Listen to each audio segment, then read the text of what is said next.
नमस्कार, स्वागत करती हूँ मैं आप सभी का अपने चैनल यानी स्पेशल एजुकेशन नीड्स में। मैं Shabnam Bano, assistant professor of DEd and BEd special education in hearing impairment. Idealism यानी कि आदर्शवाद। आदर्शवाद के बारे में आज हम चर्चा करेंगे।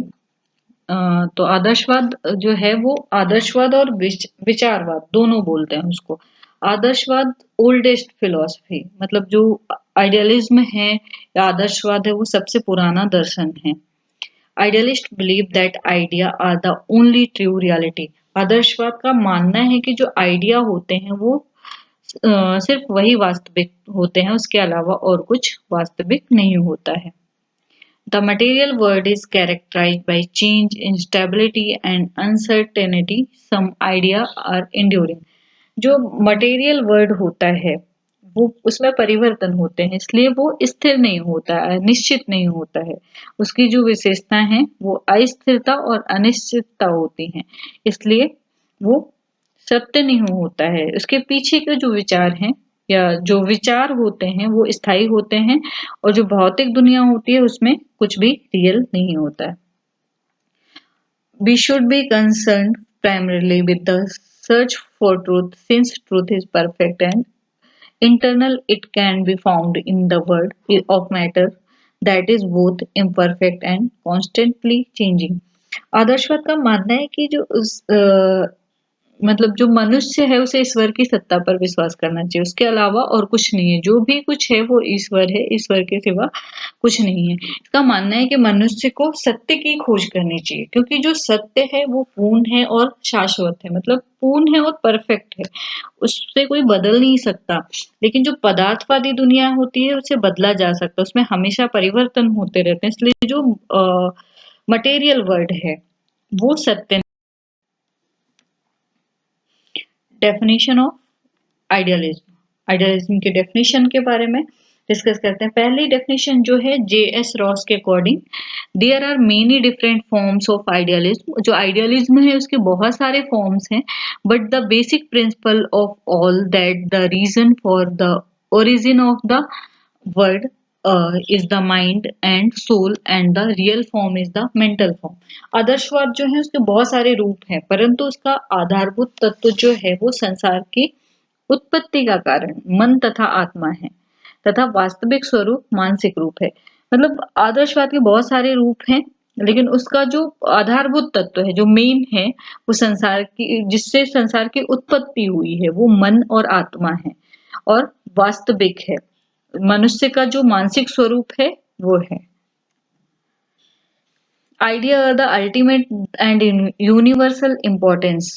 These are the atoms from which the world gets knowledge. These are the ideal and standard by which the test what is right. These ideas are final and immutable.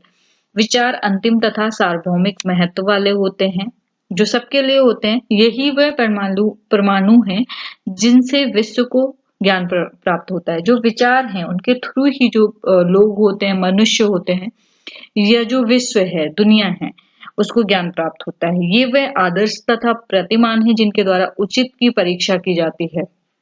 मतलब जो आइडियलिज्म है वो मॉडल है या फिर ideal हैं, जिनके द्वारा हम उचित की परीक्षा कर सकते हैं, क्या सही है क्या गलत है, इन चीजों की परीक्षा कर सकते हैं। ये विचार अंतिम तथा अपरिवर्तनीय है, मतलब जो विचार होते हैं इसमें कोई चेंज नहीं हो सकता है, वो अंतिम होते हैं और चेंजेबल नहीं होते हैं।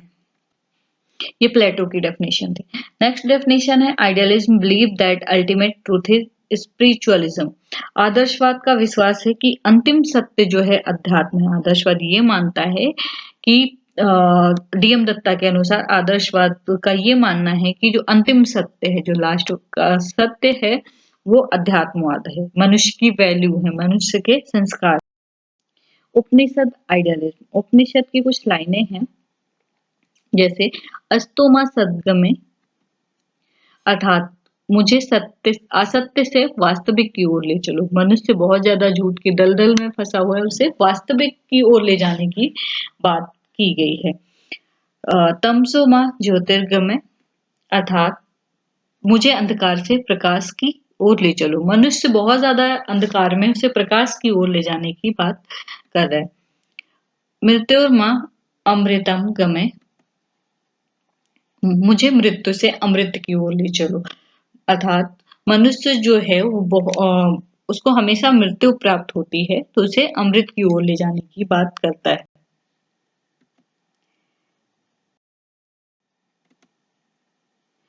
फंडामेंटल प्रिंसिपल ऑफ आइडियलिज्म, आदर्शवाद के मौलिक सिद्धांत। अब आदर्शवाद के मौलिक सिद्धांत क्या हैं, ये हम देखते हैं। Spirit and mind constitute reality, आत्मा और मन वास्तविकता का निर्माण करते हैं। जो मनुष्य की आत्मा और मन होता है वो वास्तविकता का निर्माण करते हैं। अगर आत्मा और मन प्योर हैं, उसमें किसी के लिए कोई फरेब नहीं है, तो वो एक वास्तविकता का निर्माण करते हैं, वो लोगों के लिए अच्छा सोचते हैं और जिससे क्या होता है, रियलिटी का निर्माण होता है। Man being spiritual is a supreme creation, मनुष्य का सर्वोच्च होना मनुष्य का आध्यात्मिक होना सर्वोच्च रचना है। मनुष्य अगर रिलीजन से जुड़ा हुआ है, संस्कारों से जुड़ा हुआ है, वैल्यू है मनुष्य में, तो वो सर्वोच्च है। God is the sources of knowledge, ईश्वर समस्त ज्ञान का स्रोत है। मतलब जो भी मनुष्य को नॉलेज मिलती है उसका जो स्रोत है वो ईश्वर है। ईश्वर के अलावा और कहीं से मनुष्य को नॉलेज नहीं मिल सकती। वैल्यू और एब्सोल्यूट एंड अनचेंजिंग, जो मनुष्य के वैल्यू हैं वो एब्सोल्यूट हैं, उनको कोई चेंज नहीं कर सकता। What is ultimately real is not the object itself but the idea behind it, जो अंततः वास्तविक है वो स्वयं वस्तु नहीं बल्कि उसके पीछे का विचार है। मतलब जो रियल है वो मटेरियल नहीं है, कोई ऑब्जेक्ट नहीं है, परंतु उसके बिना बनाने के पीछे जो विचार है इंसान का वो रियल है। Man is not the creator of value, मनुष्य जो है वो मूल्यों को नहीं बनाता, वो उसका क्रिएटर नहीं है। उसका क्रिएटर कौन है, ईश्वर है। ईश्वर ने मूल्यों को बनाया है। Educational aims of idealism, educational aim of idealism जो है, इससे माइंड डेवलप होता है। मनुष्य लॉजिक लगा सकता है कि क्या सही है क्या गलत है, कैसे लॉजिकल थिंकिंग करके प्रॉब्लम सॉल्विंग कर सकता है, डायरेक्शन चूज कर सकता है। नेक्स्ट जो है डेवलपमेंट ऑफ स्पिरिचुअल वैल्यू, मनुष्य का आध्यात्मिक विकास होता है। मनुष्य का आध्यात्मिक विकास मतलब उसके संस्कारों, उसके वैल्यू और उसका जो सर्चिंग नेचर होता है वो बढ़ता है, क्योंकि इसमें सत्य की खोज की जाती है। ऑलराउंड डेवलपमेंट ऑफ पर्सनालिटी, इसमें पर्सनालिटी का ऑलराउंड डेवलपमेंट होता है, चाहे वो कम्युनिकेशन डेवलपमेंट हो, सोशल हो, इमोशनल हो और स्पिरिचुअल हो, सारे डेवलपमेंट इसके थ्रू होते हैं। हाई थिंकिंग, इससे थिंकिंग बढ़ती है, उच्च होती है थिंकिंग, क्योंकि हम इसमें नॉलेज की सर्च करते हैं, हम इसमें सत्य की खोज करते हैं, इसलिए इसमें थिंकिंग बढ़ती है। डेवलपमेंट ऑफ विल पावर, इसकी वजह से विल पावर, जो काम करने की इच्छा शक्ति होती है, हम बहुत ज्यादा जब खोज करते हैं चीजों को तो हमारी क्यूरियोसिटी बढ़ती जाती है, जब उत्सुकता बढ़ती है तो विल पावर बढ़ता है। सर्च फॉर ट्रू आइडिया, सच्चे विचारों की खोज करना, इसकी वजह से सच्चे विचारों की खोज होती है, क्योंकि सत्य की खोज करता है आइडियलिज्म। कैरेक्टर डेवलपमेंट, एक अच्छे कैरेक्टर का निर्माण होता है। सेल्फ रियलाइजेशन, आत्म संतुष्टि होती है, हम रियलाइज करते हैं कि क्या सही है क्या गलत है, हमने जो किया है वो किसी को कैसे प्रभावित करता है, या जो सत्य है वो उसका रियलाइजेशन करना। प्रिपरेशन फॉर होल लाइफ, जीवन भर की तैयारी, क्योंकि हम सर्च करते हैं चीजों को, जिससे जीवन भर की तैयारी। नेक्स्ट हेडिंग है इसकी curriculum. Curriculum develop according to ideal and internal value, आदर्शों और शाश्वत मूल्यों के अनुसार विकसित पाठ्यक्रम मानवतावादी विषय। मतलब जो कैरिकुलम है उसको 3 पार्ट में वो किया गया है। पहला है सत्यम, यानी कि इंटेलेक्चुअल डेवलपमेंट या ट्रुथ। दूसरा है गुडनेस, शिवम, जिसका मतलब होता है गुडनेस, मोरल डेवलपमेंट। तीसरा है ब्यूटी, सुंदरम, यानी कि आर्ट डेवलपमेंट। तो हम बात करते हैं ट्रुथ या इंटेलेक्चुअल डेवलपमेंट की। तो सबसे पहले हम इसमें देखते हैं कि कौन कौन से कैरिकुलम है। तो पहला जो कैरिकुलम है इसमें सत्यम यानी कि ट्रुथ में, जिससे हमारा इंटेलेक्चुअल डेवलपमेंट होता है, पहला है फिलॉसफी, क्योंकि फिलॉसफी में थिंकर होते हैं, सत्य की खोज करते हैं, जिससे इंटेलेक्चुअल डेवलपमेंट होता है। दूसरा है लॉजिक, बहुत ज्यादा लॉजिक लगाते हैं, तर्क वितर्क करते हैं, जिससे इंटेलेक्चुअल डेवलपमेंट होता है। गणित है, लैंग्वेज है, जियोग्राफी है, हिस्ट्री है, साइंस है। दूसरा जो है गुडनेस, मोरल डेवलपमेंट, जिसमें नीति शास्त्र, धर्म शास्त्र और अध्यात्म शास्त्र है। तीसरा जो है ब्यूटी यानी कि आर्ट, जिसमें कलात्मक डेवलपमेंट होता है, कलात्मक विकास होता है, उसमें कला है, संगीत है और साहित्य है। टीचिंग मेथड, जो टीचिंग मेथड होता है आइडियलिज्म, वो है, उसमें 3 पार्ट होते हैं, रीडिंग, ओरल मेथड और ट्रेडिशनल मेथड। रीडिंग में है पवित्र पुस्तकें जो होती हैं, जैसे गीता, पुराण, बाइबल, ये सारी चीजें। दूसरा है खगोल विज्ञान। और जो ओरल मेथड है, जो मौखिक तरीके हैं, उसमें lecture method, discussion method, question answer method, inductive deductive method, explanation method और लॉजिकल मेथड। इन सब के माध्यम से जो भी आइडियलिज्म के स्टूडेंट होते हैं उनको शिक्षा दी जाती थी। ट्रेडिशनल मेथड जो होते थे श्रवण, सुनना, मनन, मेडिटेशन करना या फिर मौन धारण करना, निध्यासन, ये 3 ट्रेडिशनल। इसकी जो जो डिसिप्लिन थी, वो डिसिप्लिन बहुत ज्यादा आंतरिक अनुशासन पर जोर देता था, बहुत ज्यादा मूल्यों पर, वैल्यू और संस्कारों पर जोर देता था, कंट्रोल पर जोर देता था आदर्शवाद। तो इसमें 3S हैं, सेल्फ डिसिप्लिन, सेल्फ इंसाइट और सेल्फ एनालिसिस।